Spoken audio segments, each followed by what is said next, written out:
Year-round threat kung ituring ang dengue. Sa tala ng Department of Health, mula January 1 hanggang June 2 ngayong taon, umabot na sa mahigit 32,000 ang naitalang kaso ng dengue sa bansa.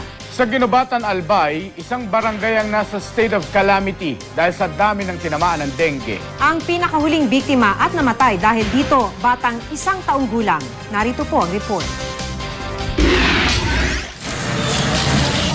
Nagdeklara na ng state of calamity sa Barangay Traversa sa Ginubatan, Albay dahil sa patuloy na pagdami ng tinatamaan ng dengue.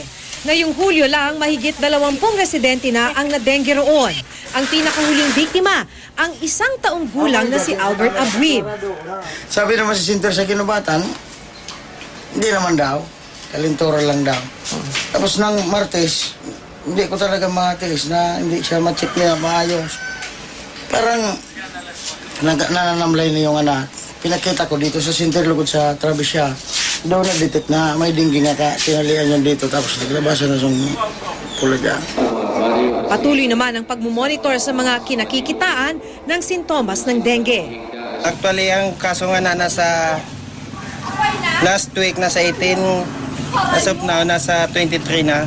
Very alarming na. Para hindi na lumala ang kasong ito, naglunsad ng Oplan linis sa mga barangay at bahay. Ang mga tanim na posibleng pinamumugaran ng lamok, pinagtatanggal na rin ng barangay officials at health workers. Ang mga kanal naman, inisprayan ng insecticide. Pinayuhan naman ng mga residente na pag-ibayuhin ang pag-iingat para makaiwas sa sakit.